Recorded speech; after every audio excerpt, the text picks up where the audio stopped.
Hey everyone, this is next one, episode 155, I think it's 155. I was lucky to have down Jean, Levi and Beck, and we spoke about the Polynesian community here in Australia and abroad in NZ, specifically Cook Islanders and Samoans mostly, and about the misconceptions regarding the community, you know, the traditions, home life, things from the past, things from the future, you know, comparing it to Australia, comparing it to Greeks, all types of stuff.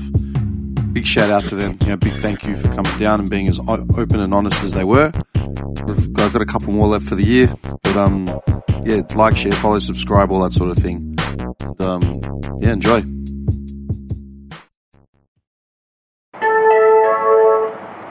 There are improvement works ahead, so this train will terminate at the next station.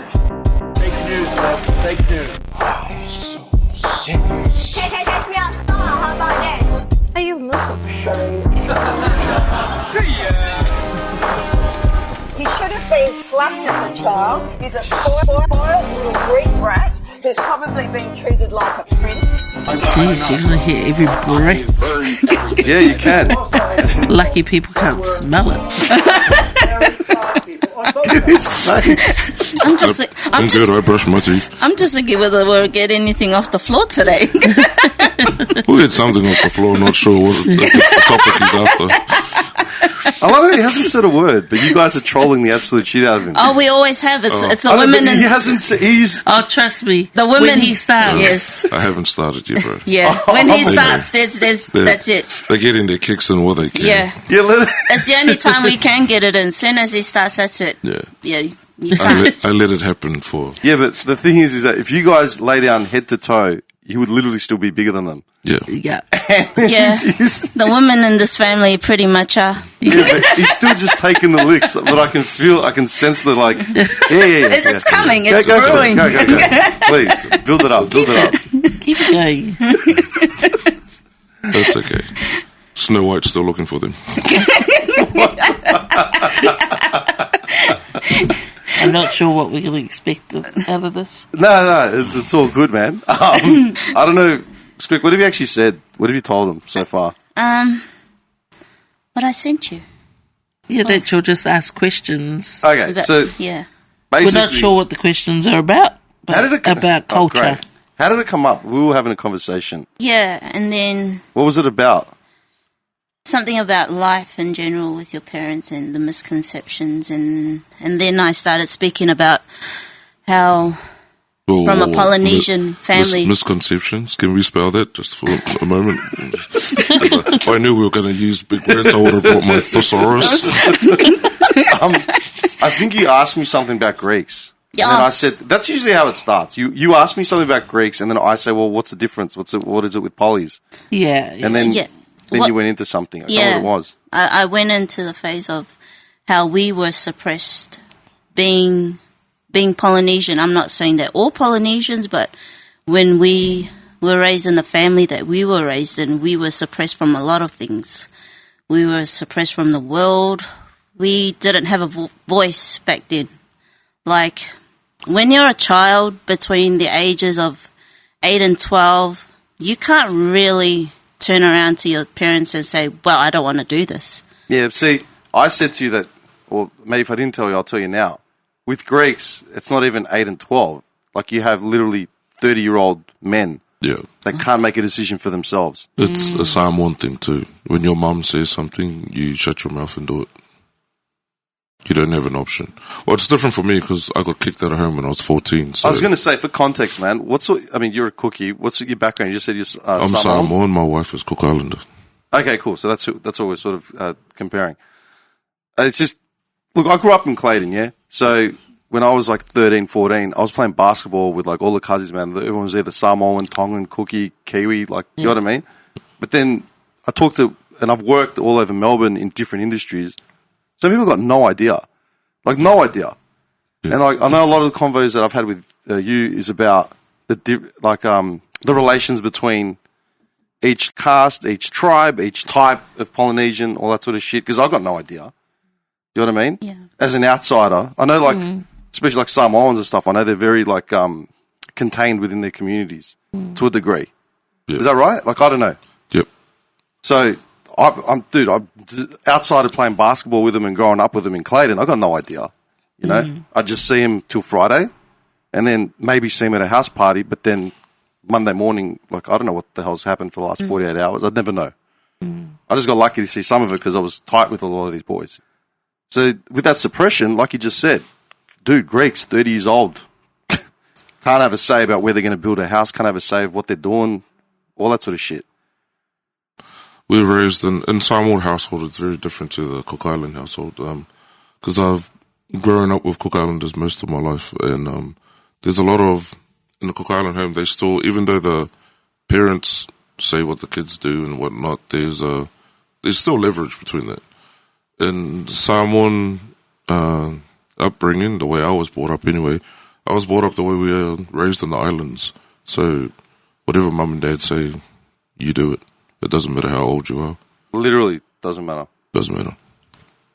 And we were raised to always respect our elders to the degree of it can get really bad sometimes. Like, you might be with a girl, you like this girl, your mum doesn't like this girl. It's over. That's it.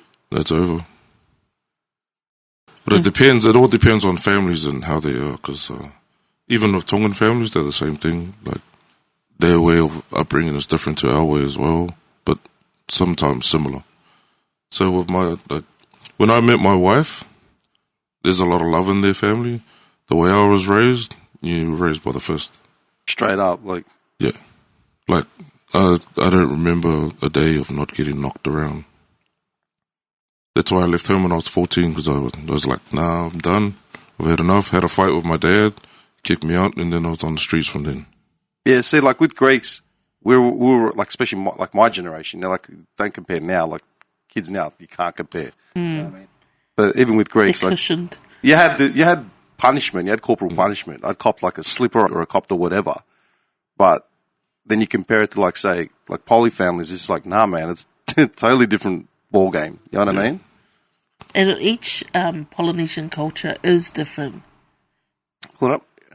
Yeah, there you go. So each island is very different. So Samoan cultures will have their differences in their upbringing. Tongans, Niueans, Cook Islands, the Tokelauans, everyone is very different, but they're very prideful people. Yeah. Respect is a huge factor. You know, when they raise their kids, it's all about morals and values, not about materialistic things. So, as a female, we are taught to, you know, that you have to clean. You have to know the basics of cleaning, cooking. You know, from the time that you're actually holding and able to make your own breakfast, and they're pretty much training you from the time you're walking. You know. You're eating, you're learning how to eat. Then by the time you're 5, you're sort of there next to your mum, learning certain things. So you're observing a lot of stuff. And all of that gets trained, you know, not trained, but you learn all of these things as you grow up. And so there's a common saying when boys bring a girl home to their mum in an island household, is the first thing the mum will ask is, does she know how to cook? Does she know how to clean? And if the answer is no, the mum doesn't want to know. You know, you've got to learn the basics, because for a mother, it's more about knowing that her son will be looked after. You know, that he'll be able to have a meal, you know, for him when he comes home. And if they're going to have children in the future, that their children will be fed. So the importance of learning the basic skills of cooking, cleaning is huge in a Polynesian house, no matter what island you're from. Okay, let me ask just for context. How old are you guys? I'm 21. No, I'm kidding. I'm actually going to be turning 45 in a few weeks, in a couple of weeks. Yourself, mate? No, I'm 47. All right, Squeak. Yeah, you're 42. And I'm 38. So within context, we're pretty much in the same generation gap, right? Mm-hmm. So if that, Squeak, were you raised like that? Fundamentals, cooking, cleaning, all that sort of thing? Yep. Because it's interesting, right? Because, I mean, how old were you when you got here?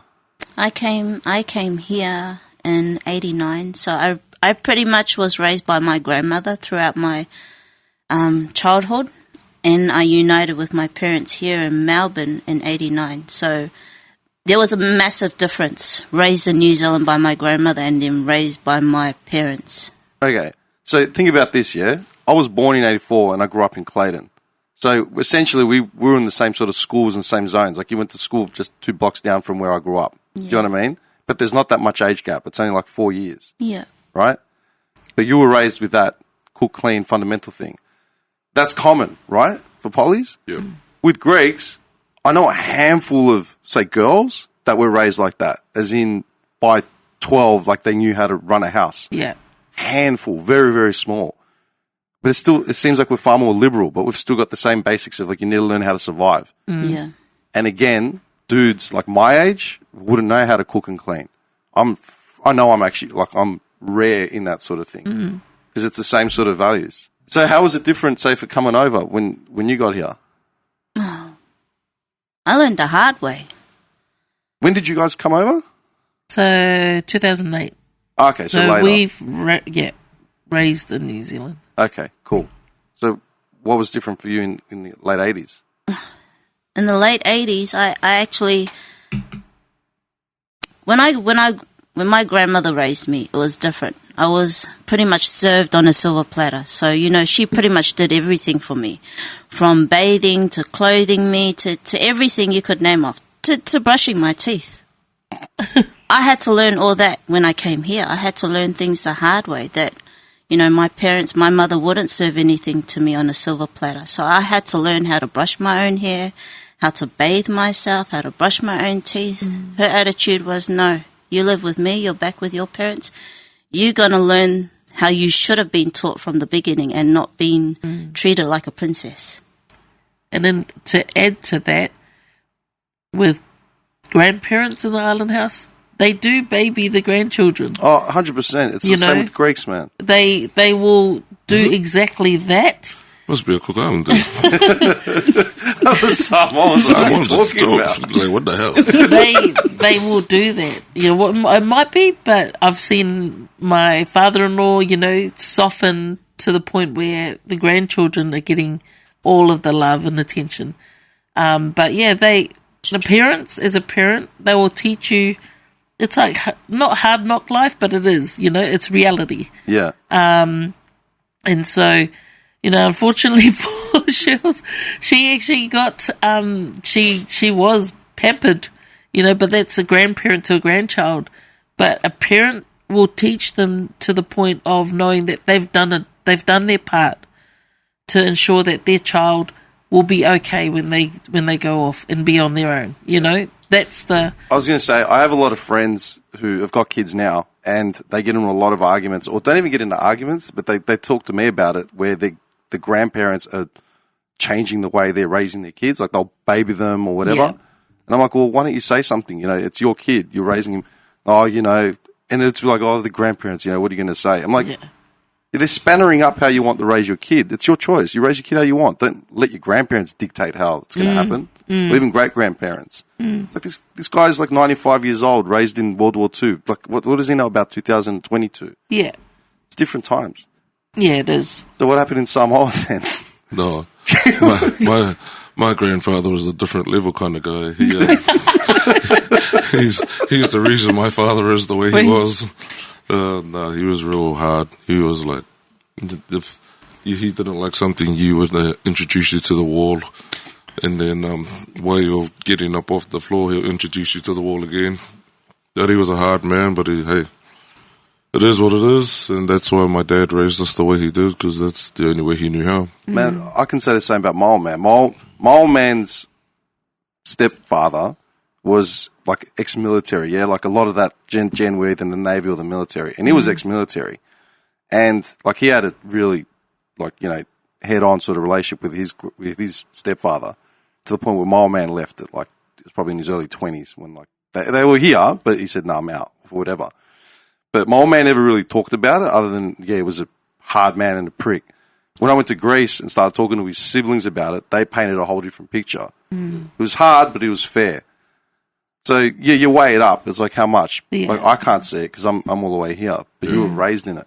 I was just going to say, like, what I know about the poly community, especially like in Melbourne and in these areas, is it revolves around family and it revolves around like church and community. That's the thing that I get. That's pretty much everywhere. That's how. Yeah. So for me, the biggest question was, like always, was I don't understand how it's so embedded in respect, values, community, church, and all that sort of stuff. And there's always like internal brawls, man, like feuds between families, between family members. Yeah. You know what I mean? Yeah. Every time at school there was a brawl, it was either between the Kazis and the Bosnians. Yeah. And then on a Saturday, house parties would be getting cleared out, but all the parties were at church on Sunday morning. Yeah. So for me, it's like, I need answers, man. Like, yeah.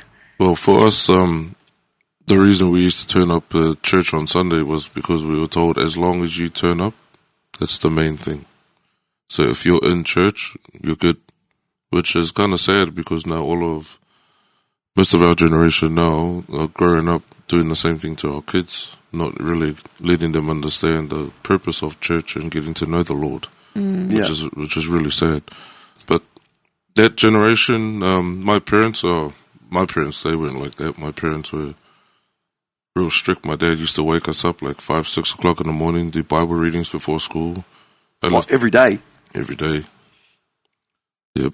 And that took from an hour to an hour and a half. And then I have to get ready for school and go to school, which is about a 45-minute walk from home.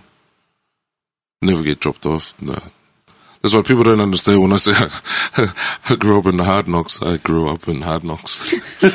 See, I tell people, like, I used to have to walk to school about 25, 30 minutes. Like, what are you talking about? You make it out like it was all good. No, but I got Google Maps now. So I'm like, here's where I grew up. This is the house. This is the school. It's 2.5, 3 Ks, man. Yeah. Each way. But back then, walking was nothing. Nah, we always had our pushes or something. Yeah. That's how you got around. Well, you have your boys with you, and you're just yarning before you know it, you're at school. Yeah. So hang on. So from what age were you doing these Bible readings? Like from 5 a.m., 5:30, whatever. My whole life.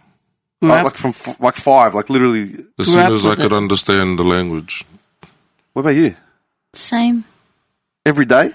Well, it was more so when I grew up with my grandmother. We'd always have like a devotion in the morning before.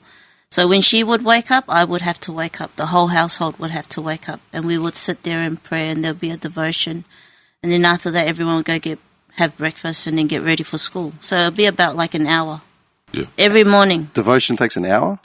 It depends. It depends on the scripture, and then it depends on the translation of the devotion. And it depends on the person delivering it. Delivering it, and that too. How they're feeling. Yeah. For some reason, our parents believe that if you need to get an hour message in the morning, not realizing that you can simplify it. Yeah. Yeah. Just like when they say prayers and stuff, they're like 30-minute prayers for no reason. It's like, come on, man. We need 50 words or less. That's it. We need 5 minutes or less. Yeah. Did you have to go through that as well? Yeah, we grew up with morning prayer. That's the starter of our day. They understood for our parents, again, they're teaching us what they knew. Without questioning anything. No, without questioning. Now, in their defense, when I look at it, our parents were raised in the island, so it was part of the culture there. That was what they knew. So when they then brought their kids up in a westernized country, and is now not just our own culture, but a mix of cultures, they had to they realized they had to sort of start changing some things. But that was a core part of every Polynesian house. Prayer and devotion was part of the everyday. You start the day with Jesus and you end the day with Jesus. Yeah, so it was morning and night. I guess it's similar to like Muslims as well. They do that as well, as I remember speaking to a friend. but that was very common. Every island that I know of would always start that. But there's a massive difference when our parents were raised within the islands. It's very different culture to when you bring the culture out of the islands into New Zealand, Australia, America, wherever it may be. Now you've got a mix of cultures. Yeah. So then raising your kids in a different country, you're also going to have those influences as well. So then our parents had to really change the way they were trying to discipline us.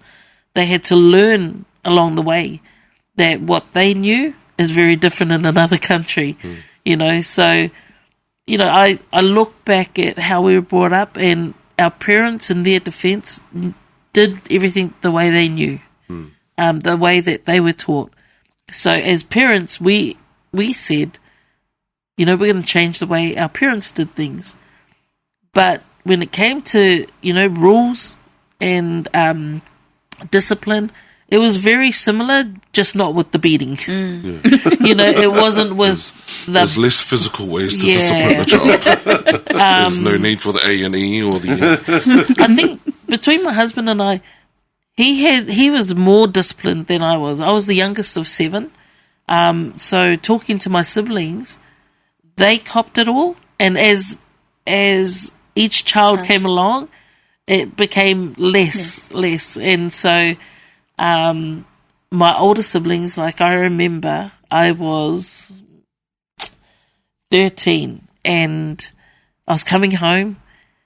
And all of my life, I knew Dad would get mad and I knew he would, smack us, but I didn't realize the extent of what was actually happening because my older brothers would really protect me from it and shelter me, actually. So now I'm like, that kind of makes me a little bit upset because by 13, I remember coming home and I remember... Now, my dad was an elder in the church, so, and everything we did was, like, based around our culture. We did cultural dances, you probably know from shows as well, but we'd have all of our school holidays was based on our chores and our cultural dances, and the outings that we would get would be, like, our volleyball games with the community, or we would go and help out at a community centre, at the YMCA. So it was like all these different things, but my dad was very much a community person, and he was stricter with my older siblings than I think he was with me. And so when I was 13, I remember coming home and I was just walking up the driveway, and I saw my dad, I knew nothing of what was happening. I hear my brother's motorbike coming down, and then he grabs me. I'm just walking up, and he just grabs me and hurls me over the bike, and I'm like, what the? And that was at that point, that was the first time I realised that my dad was quite violent. The domestic violence was evident to me because then I saw my mum, and I was like, why are we at this house? This was one of our neighbours, and I said, why are we at their house? My brother said, just stay here until the police come. And I'm thinking, what? And then I walked around there because they kind of kept me away from where my mum was. But then the ambulance came in and stuff like that. And I remember walking because now no one's able to see where I am. So I'm like walking towards. I didn't even recognize my mum. And I thought, I don't know who that is, so I better walk away. And it wasn't until I was then taken to the hospital, and I said, why are we going to the hospital? And my brother said, that was Mum. I said, what? Who did that? He goes, Dad. And it blew my mind. Like, I just was like, how does my dad get like that? Like, I never saw any of that. But I didn't know that it was my brothers protecting me or sheltering me from seeing what used to happen. But that particular beating was the worst of all. And it was the very last because it was the one that actually changed my dad. And he decided, enough's enough. Like, I need help. And so he sought that help. And that's rare for Polynesian men to admit. That's incredibly rare. Yeah, it's rare for them to just admit based on, like, even with Greeks, like domestic violence, especially in that gen, is massive, right? Yeah. So it was a massive problem. Like, I saw it, everyone saw it. Yeah. We'd never call the cops, ever. Yeah. To be fair, you never really saw domestic violence get to that point where you had to call a cop or an ambulance. It never got to that point, but you knew it was happening. And, but to suggest that a man needed to seek help didn't have, like, you try to tell an older Greek that you're getting help, mental help or whatever. Yeah. Like, what are you, nuts? Like, what's wrong with you? Yeah. Yeah. You know, That's the same with Polynesians. Yeah, they're very much like that. But my dad had come to a realization. They say it was because of me, because I kept questioning why. Why, yeah. And none of the kids have ever said anything before.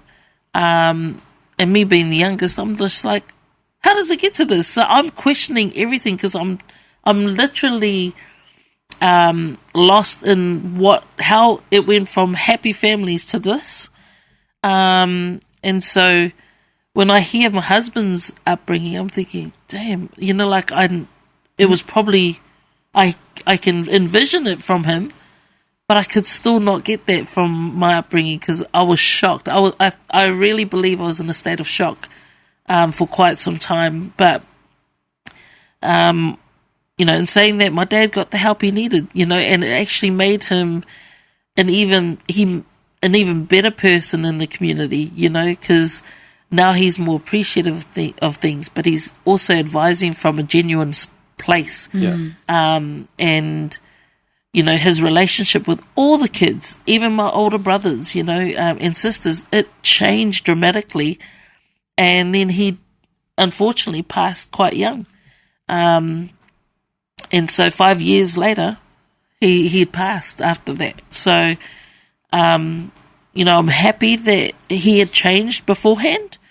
But he got there's that not many. sort of thing. Yeah, but there's not many that actually will own what they did or admit what they did wrong. Oh, to this day, I still argue with some of the older Greeks. Yeah. Like, do you not realise what we went through? What are you talking about? You had everything. Yeah. We had nothing. I'm like, You had it easy. What are you talking about? What do you mean? Yeah, and I think that too with our kids. I think, man, you've got it easy. But then I'm like, hang on, I need to check myself because I've got it easy compared to even my husband. Yeah. We're same generation, So it's coming to a point of understanding really the generational behaviours. And, that for me has been a big thing when looking at culture, looking at upbringings, looking at where. There's a massive difference where you're brought up, whether it's in the islands, whether it's in New Zealand, America, Australia, wherever it may be, UK. There's a massive difference because there's different influences around you as well. So, it's totally different upbringings when you look at my husband and I. Well, let's look at it as a whole, right? Like take the islands, take NZ, take America, Australia, that generation. So say like our grandparents' parents, right? How widespread do you reckon things like domestic violence is in those communities, as in percentage-wise? Could you go to every third house and expect it, sort of thing?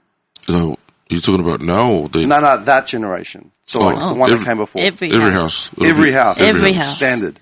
Yeah. Me and my friends, some of my friends used to live across the road, and we hear each other getting hidings. Yeah. We'll go to school the next day and compare scars and bruises. It was a joke to us. Because you know what's sad, man, is like, over the last month, like, I get people saying to me, who you got coming up on the pod, like, all this. And I've mentioned, I've got a couple guys coming in talking about, like, NZ and shit like that. What do you reckon the first thing was that everyone said straight off the bat? The first point of reference everyone has if you talk about Polynesians and home life. Oh, our anger? They're angry people. What do you reckon the first thing is that they, like the first go-to that they all pointed at, like as a poster? We're violent people. Once we're warriors? Exactly. Someone said that to me on Friday. Yeah. Once we're warriors. Fuck. Yeah. Okay, you too. And this is a guy that lives on the northern suburbs, total Greek, Spanish, like mixed upbringing, couple years younger than me, and that was the first thing he said. I just went, fuck, man. The funny thing is, though, that movie, that's my childhood. Yeah. That movie, Once We Warriors, that actually happened in my neighborhood. The movie, the house where the 2-story houses where the family lives, that's my neighborhood. And we used to have car showers outside the that's normal.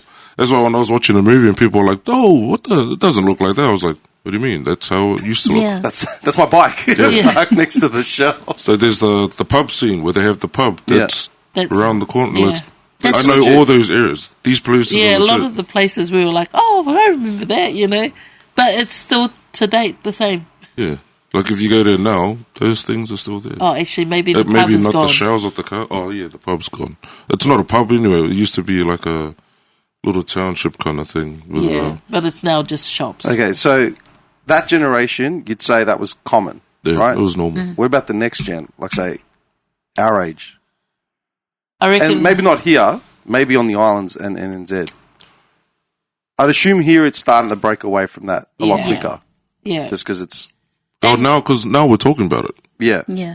That generation never spoke about it. Like now we're acknowledging the mental health and all that stuff, and we're talking about it, and guys are coming forward. Like I'm part of a New Zealand group called Kiwi Daddies, where a lot of us we have like suicidal thoughts and stuff from our upbringing. So we post on that page. It's a private page, and all of us brothers just encourage each other and stuff like that. We've lost a lot of brothers along the way, Yeah. but we're still going. You know, it's been like since 2016. That's huge in itself, man. Like And being able to talk we're about it. worldwide too. Like there's like the last I checked, I think there was like 75,000 of us or something. All raised in the same way, all understand each other, all know what happened in our own backyards, but we weren't allowed to talk about it. Mm. What do you reckon? How do you reckon? Sorry, Squeak, I cut you off. No. No, it's all right. I was going to say, what do you reckon the percentage of people on the islands sort of dealing with it now? Do you reckon it's still better? It's better now as well? Yeah, it's changed heaps. Yeah. There's been a lot of change. A lot of change in the islands. Like I haven't been there for a long time, but I have family that come back and forth. And they say, no, it's changed heaps over there. Yeah. And I think because there's more cultures now there. Yeah, They got no choice. They got more foreigners coming into the islands. And like, yeah, when the foreigners do come over, they bring their, you know, their ideas and stuff, and they see how different there is. And then they talk, which is something that we've never done. We've never talked. When something happens at home, it stays at home.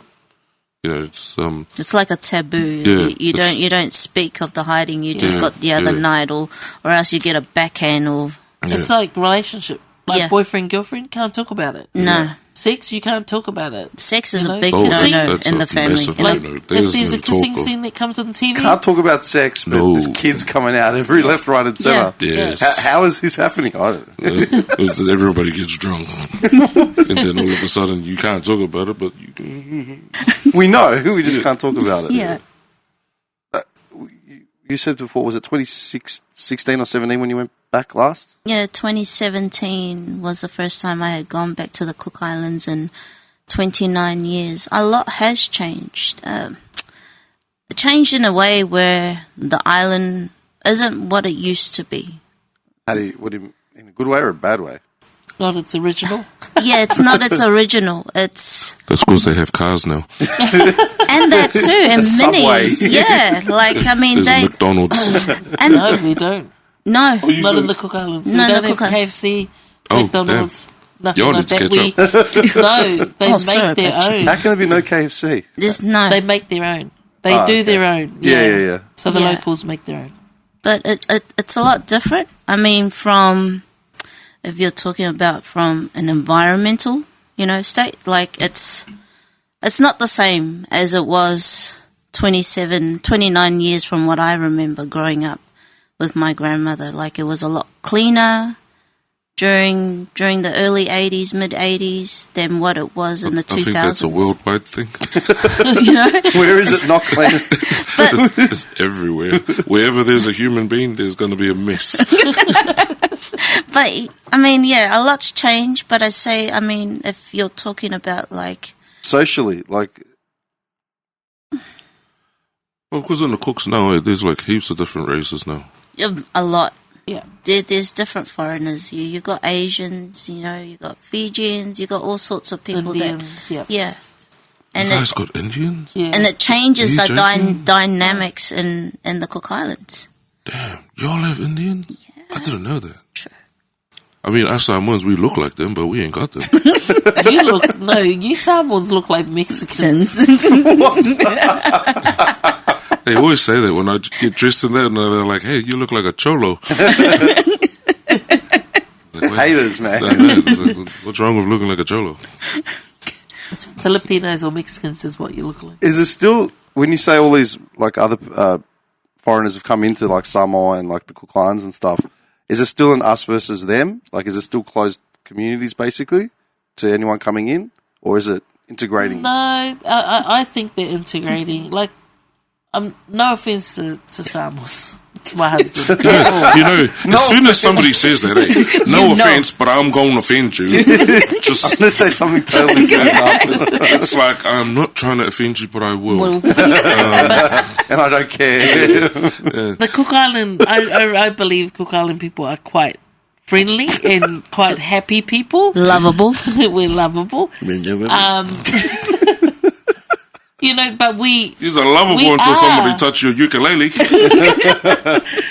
we're quite the happy culture, anyway. It's because you guys are always drunk. Y'all are drinkers. The rest of us are fighting over this. So we get on with many people. So I told you it was going to come out. Well, you know, when you start your sentence with, no, I offend you. What are you going to make us sound violent for, man? We're lovers, we're not fighters. Yeah, we fight, but you know, we love to fight. It's just You hot Charles? You okay, man? Yeah. You want some water? You sure? Yeah. You okay? Yeah. Okay. This is normal, eh, babe? Yeah, this is normal. Yeah. You cry and laugh at the same time. God, man. Okay. So I'm trying to. Okay, so hang on. We were talking before as well with cookies. They're normally Presbyterian, yeah. Yeah. Well, what did you fall under, man, in Samoa? I grew up. My dad originally was Seventh-day Adventist. My mum is Mormon because they're from two different islands. Like my dad's from Upolu, and my mum's from Savai. Yeah. So my dad's village, they're Seventh-day Adventist. My mum's village, are Mormon. So how did that like get? See, 'cause like for a Greek, right? It's really strange, right? Because with Greeks, we have one language, one religion, literally. Yeah, like that. That's it. Literally, one language, one religion. Like you get a small percentage of people that break away and do their own thing, very, very small. But you don't see this, like you just said. You know what I mean? Yeah. So how does that come out? Like in the wash? The original religion in Samoa, I think, was Catholic. I think most religions, came from Catholicism. Yep. Anyway, but I don't remember that for the cooks. no, no boats came to your island. Gosh, No, Yes, we did. we had boats, jeepers. But it's Catholic was not the original. really? Yeah. Just Presbyterian? Cook Island. Christianity. Yeah, it was Christianity, but they took it as the Cook Island Christian Church. Yeah. Oh, so you CICC. guys started your own Christianity church? Yeah, Yeah. pretty much. Cook Island Christianity Church. Yeah. Okay. Do we have that here? That sounds like an island version of KKK. CCC. What the? Stop! It's a joke. Sorry, I didn't mean to offend you.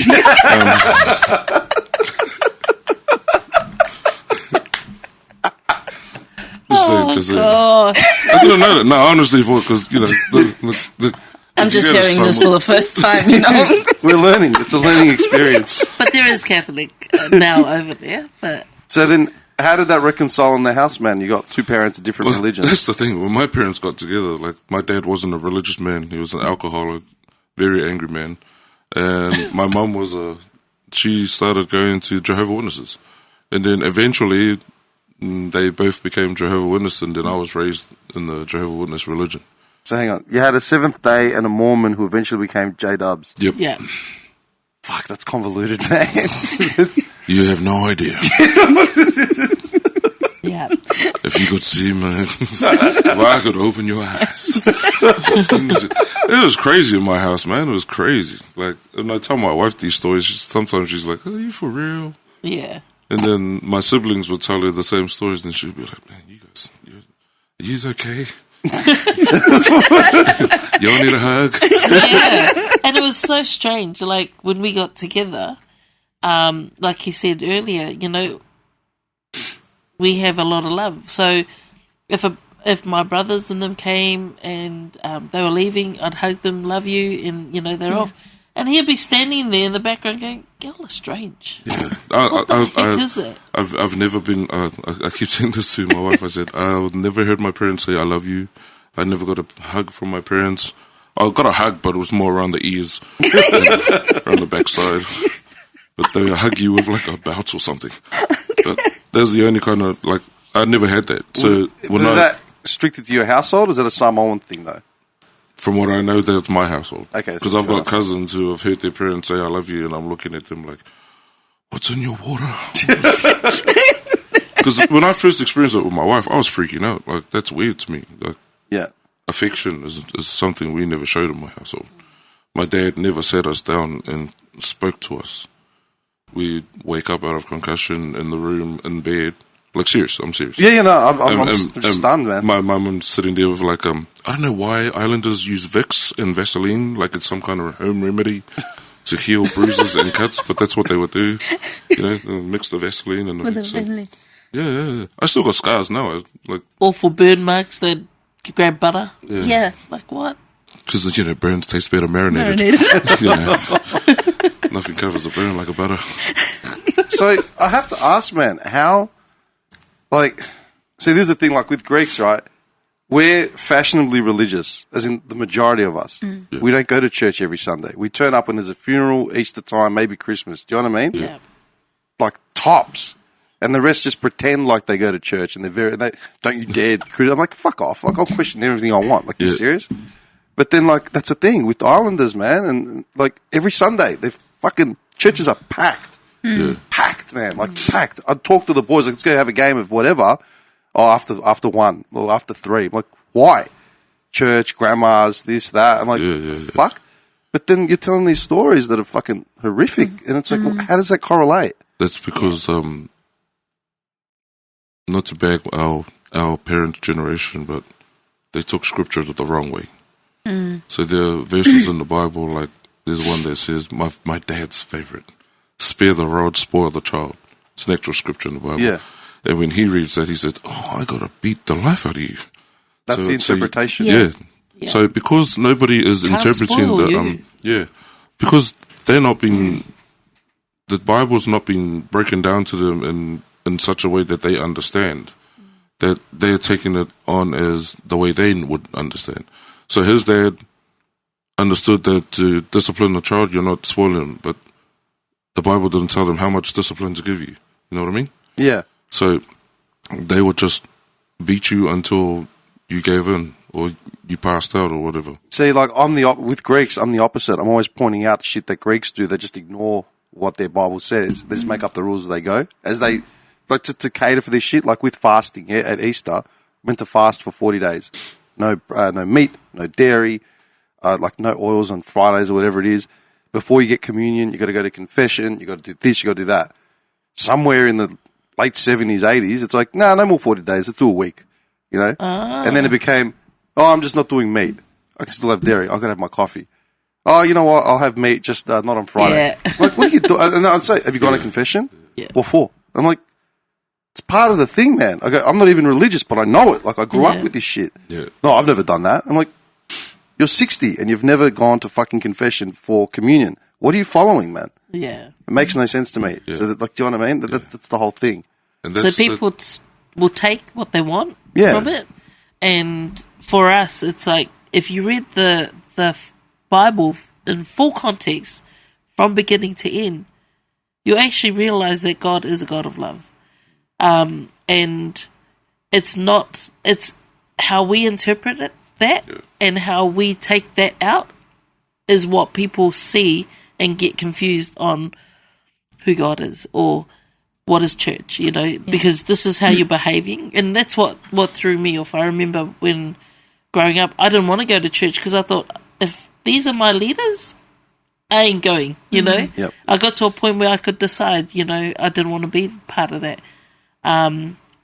And somewhere along the way, it changed, you know, where I was trying to fill that void, and I found that when I went back to church, but I'm going on my terms. And now I'm willing to understand what this is about. Yeah, see, You know? you sort of hit the nail on the head. With me, I don't care what your religion is, but as long as you find it on your terms, Yeah. you're not doing it because someone's telling you to do it, and as long as you do it and you follow it through, Yeah. like, you know, if you're going to be devout or whatever, be devout. Don't just talk shit. You got to Yeah. walk the walk. You Yeah. know? And that's my big it. thing. Walk the walk, talk the And talk. most people don't, and that's what sort of shits me. So going back to your showing up on a Sunday, or you know, where you're showing up at church, it's because of that. Yeah. You've been told you have to be there. Yeah. You know, as long as you show up. As long as you show up And and, it's like- people see that you're there, you're saved. You know, Look and at your face, you're doing this. But that's how it is. Eh? Yeah. Yeah. That's how we were raised. And it's- So I used to, like, because her uncle was one of the main reasons I got taken off the street, and he was a pastor. And I used to turn up to church wasted, like drunk and stoned off my head. And he used to say to me, just go sit at the back of the corner. As long as you're at church. As long as you're here, it's all good. So me and all the boys are falling asleep in the back seat, but they're happy that we're there. Not taking shit in just because No. you're out of but in saying that, it's the whole practice of being there. So if ever they decide to leave, at some point they're going to remember Yeah. that they used to go to church. So that's what happened to me. And that's what I saw, like, yeah, it was a thing of just show up. But in doing that, they kind of were sowing that seed, you know, that there is a place, there is a safe place where you could go to.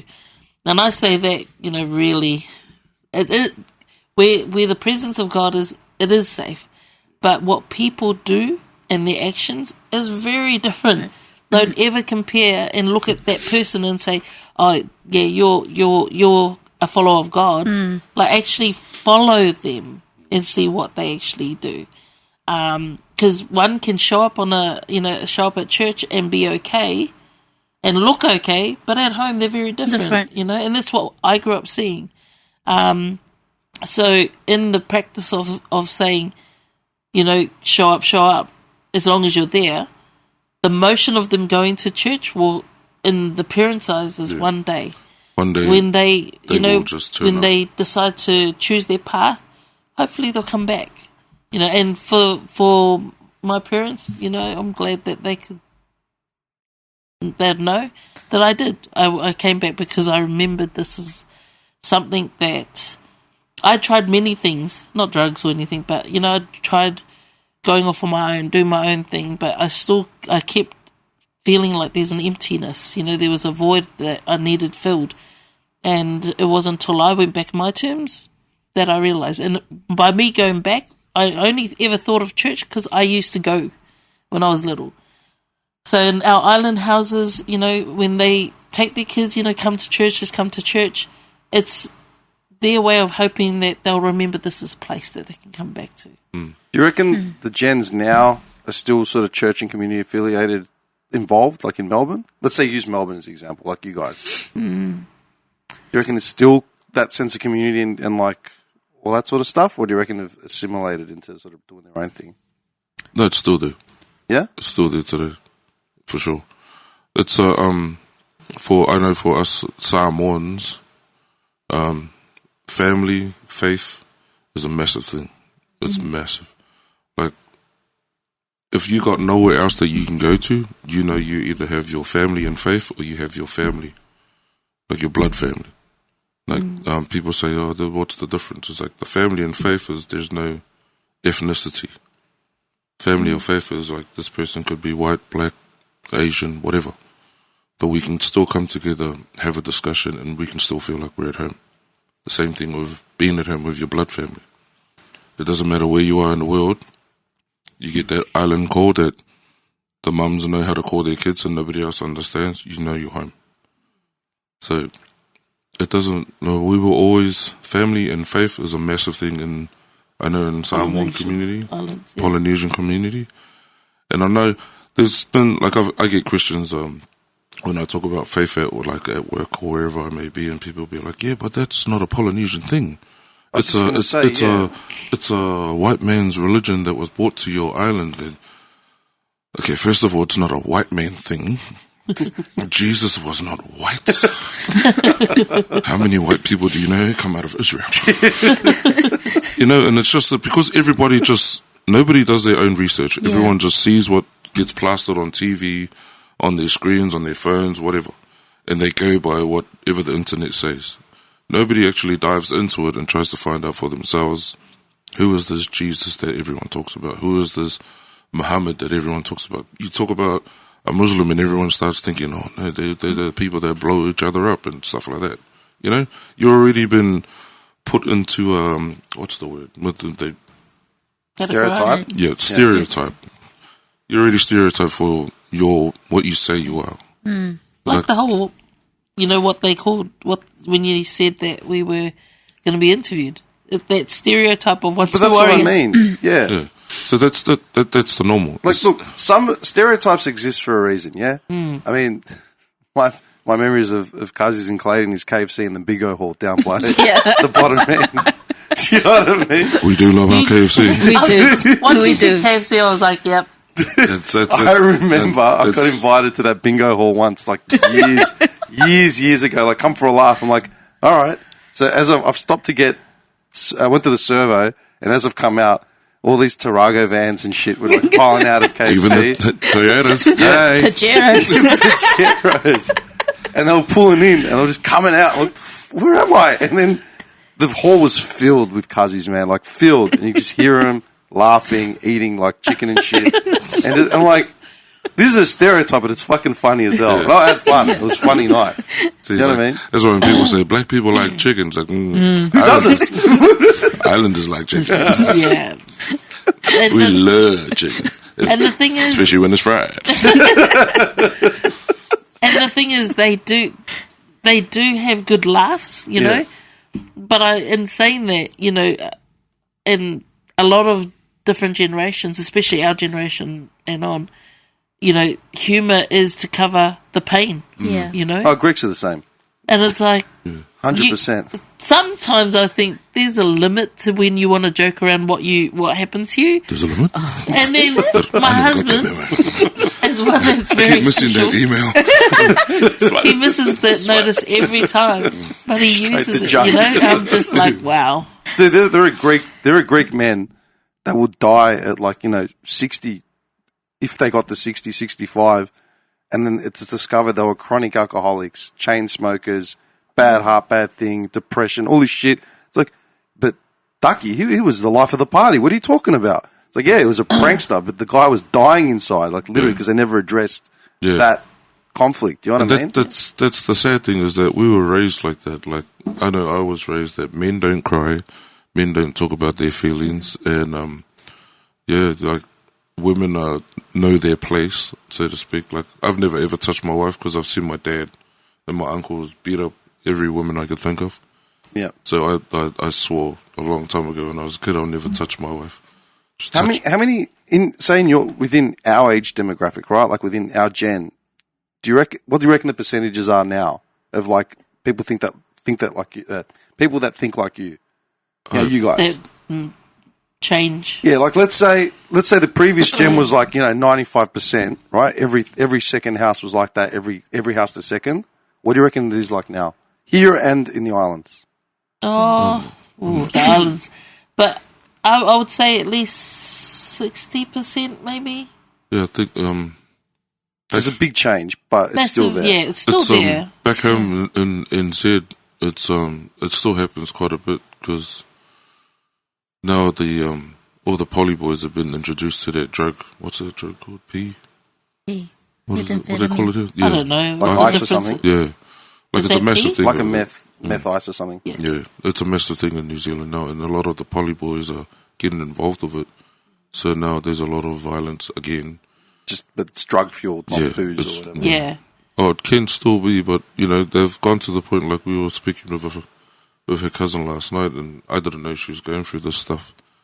And I was shocked, and then I need to find out this because he's hooked on this drug, her partner, and I thought, man, and I'm trying to hold back tears because I'm thinking you've held this in for quite a while and avoiding our catch-ups because I kept saying, cuz, let's video call, you free this weekend? Oh, sorry, I'm busy, But it was because she was at a point where what she says is she had pretty much gone into a shower and she'd find herself sitting outside and didn't even realise how long she's been sitting there.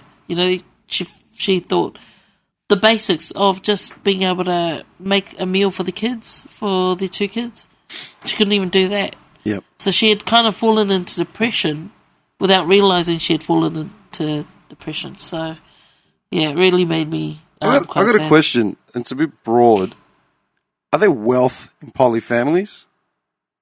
Do people seek, like, as in entrepreneurship, commerce, like all the capitalism sort of stuff? Or they keep it sort of basic, as long as basic needs are met? No, there are polys that do. Because I feel like, especially the houses that I grew up in, maybe it's just because I was in Clayton, yeah, but it always felt like money was always just not that it wasn't there, but it wasn't not a priority. Yeah. But it was like it was shared around a lot greater. Does that make sense? Yeah. Yeah. Like in my generation where we grew up, money was like a, how would you put it, babe?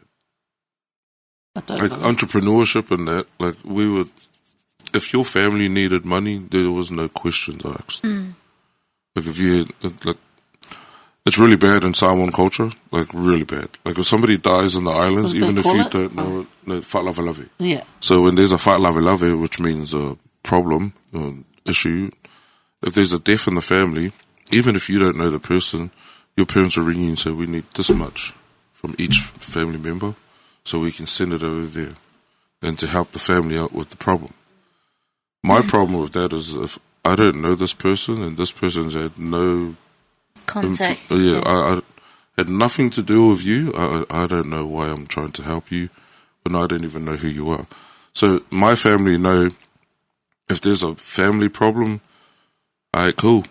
I have my own family I have to look after.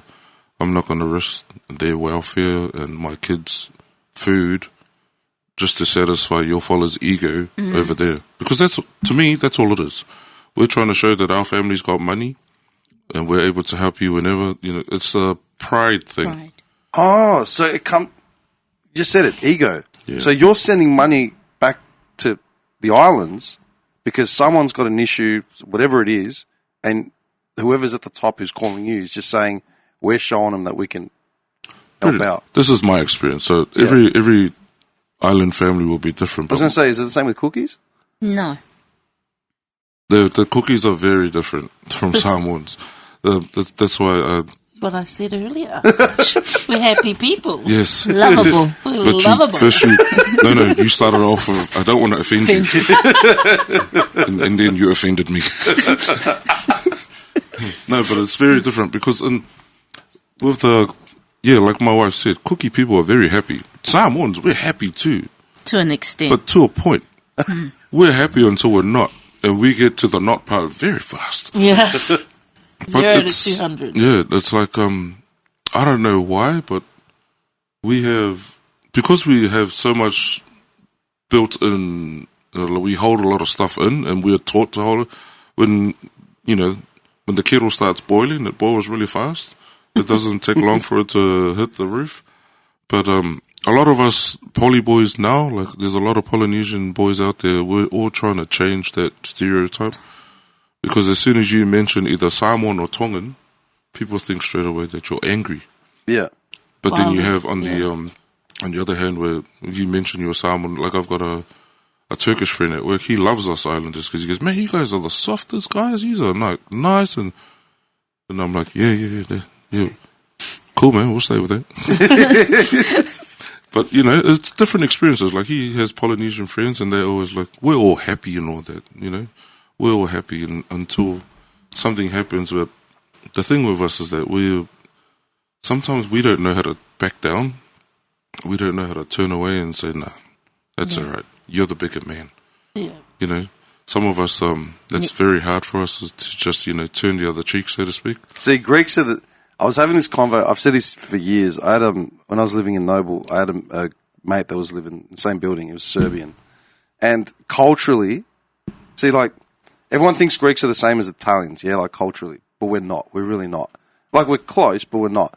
The closest to Greeks are Turks and Serbians. Even though Turkish, like, we're historically, like, enemies or whatever, culturally, we're almost identical besides the religion. That's literally the only difference, yeah? And I was saying to my Serb mate, I was watching him, we were having a chat about something, he's got his dart, and he's just sitting there. I said, you know what's interesting? I go, we're talking, I go, you're so similar to us, but it's like Serbians have got no chill. Because, what do you mean? I go, it's like, it goes to a point, and a Greek would be like, fuck him, it's not worth it. You know what I mean? Like, yeah, whatever. It'll make, it's like, yeah, you can have it, I don't give a shit, and just make something. But the Serb is just like, no. Fuck him. You know what I mean? And can't let it go. That's how I'm feeling it is. Like, it's exactly the same thing with some of us Samoans. I'm just going to put that on myself because, I can't be pointing fingers at every Samoan. My people out there listening, my bad. No, but see, like, man, I've been to the cookouts. Do you know what I mean? Yeah. I've seen it. I've seen someone pulls out a guitar or a ukulele or some shit. Everyone's singing, like, and then I've been to the houses where my mate's running out the front door, the back door. He's like, let's get out of here. I'm like, what happened? He's like, let's go. We're going to the park. I'm like, okay. When I was a kid, man, some of my earliest memories are sitting with these Kiwi kids at the back of the, Namas, the park, Namatjura Park. Yes. Sitting there with a boombox listening to old hip-hop shit, Tupac and Ice Cube, that he stole from his cousin. And we'd be there for hours. And it never clicked to me, like, why the fuck are we sitting here? Like, I was having a good time, but as an adult, I'm like, we sat in that park for fucking days, man. Yeah. It was always at my house. I'm like, go home. Going home? Like, It's to escape the reality of what's happening at home. And music is a main key factor in every Polynesian. You could play something from some other place and you're there. Yeah. That's how good music is for us islanders. Music is every islander will no doubt not be able to stay, go throughout a day without music, but also there's really a lot of talent that comes out of the islands as well in regards to the gifting of singing, using musical instruments. Like, there's so much talent there, but so much wasted talent as well, but music, it's like, it takes us to a happy place, Do you reckon the support network is there to nurture, like, that talent? Or do you reckon there are other priorities within islander families and communities? Yes, there is the support, but it's knowing who to connect with. Those that are in the industry, of producing, and they'll pick it up straight away and they'll take it straight away, and take that gift and that person, to try and do something with it. Whereas on the flip side, you'll have those that are too always prideful, back to the pride. Too It's prideful. Oh, pride. no, I can't sing. Or, they love to sing and they're gifted with the singing, but they don't want to go out there, because they don't want to step out of that comfort zone. Is that wealth sharing thing still prevalent? Like, you're talking about Samoans doing it. It's not in... Well, if our family in the islands needed help, and we could help them, we'll send it. But that's for something that we know is, relevant. Whereas, like my husband said, if it's for a person that no one knows, but your parents know them or your grandparents knows them, I think for them it is still kind of there. Yeah, it's I'm hoping it'll change, but because we're taught to respect our parents at such a young age, and it's embedded in us that it comes to a point where our parents will say, oh, we need help with this, and the kids will just be like, okay, cool. Because we were raised in such a way, like, even me, like, I tell my kids now, I say to my kids, you can do whatever you want to dad, but don't you ever disrespect your mum, because I'll put you for a wall. Yeah. And I tell them that. And because I've never touched my kids, but, I still like to instill the fear. But, it's a respect thing. Like, for me, the females in our families, they raise the kids. They They bore the kids. They carried the child for 9 months. All I did was plant the seed. And now it's my job to provide for my wife, provide for my children. And hopefully along the way, my kids will see that, okay, Dad's job was to look after all of us. And now when I get my partner, I have to do the same. Rather than the way I was brought up, where you did something wrong, now I'm going to beat you until you're KO'd or whatever. But we go for it. But we do, in our house, we're very open to making sure that we hear each other. So dinner time is our time where no phones, it is just us connecting and actually having conversations. Our youngest is 15 and they're in a generation of like technology, they don't communicate face to face as much, but through devices. However, he's exposed to this, normality. It's normal for him. So when he goes out, although he's quiet and shy, he'll talk and try and get to know you. But a lot of his friends, they don't. They'd use technology, texting. Texting probably is. I'd never hear his phone ring. That's because they have, what's that app called? I don't know. There's so many. But yeah, we rate. And that's the difference of trying to raise our kids, is there are rules you've got to learn to respect, but at the same time, when we always say to them, at the end of the day, you're going to make your choice.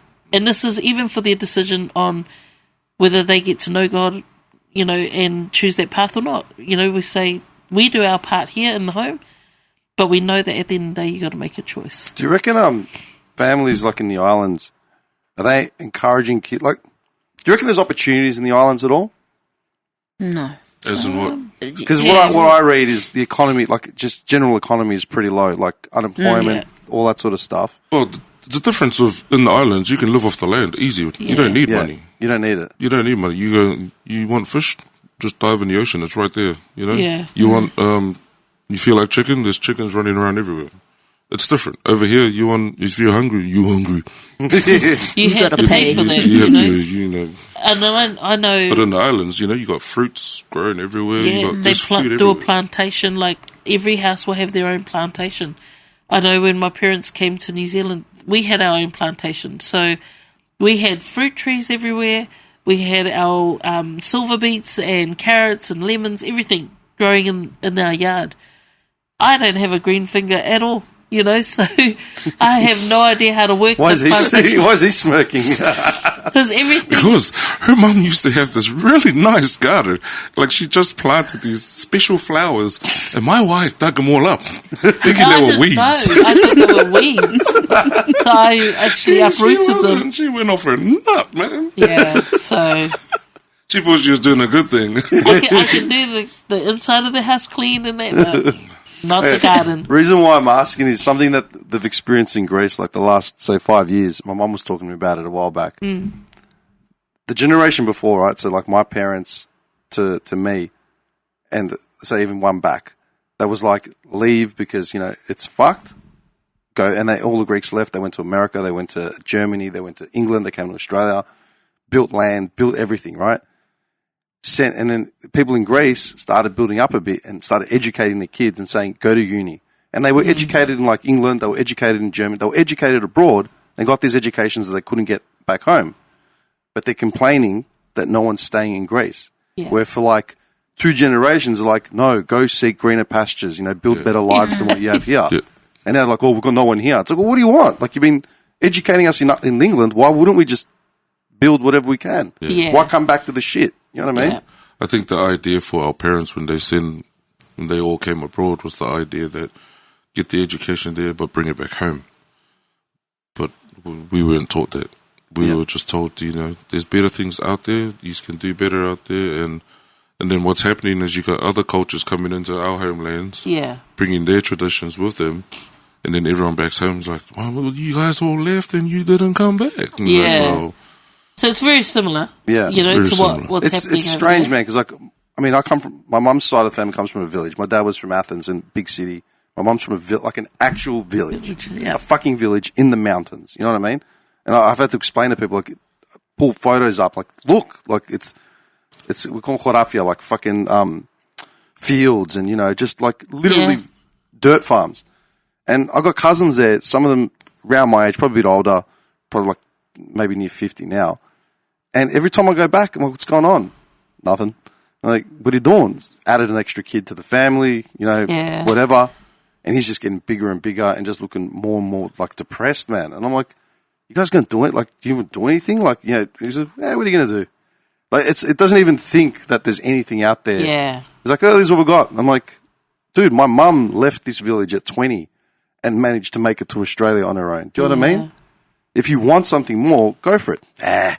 Well, what is there? Comfortable. Yeah. They're just comfortable. Yeah. Yeah. But he will still complain about his day-to-days. Wife, kids, like, it's got all going on. He'll still, that's the Greek mentality. We'll always complain. It doesn't matter if you're the billionaire, you'll have something to complain about, 100%. They're fucking cooked. They can't appreciate what they have. And that's why, like, with the poly community, man, I always, like I said, I used to go to the cookouts, I used to be in the houses, and it never felt, it was always that sense of community and, you know what I mean? And appreciation for shit. And that's what I really want to think.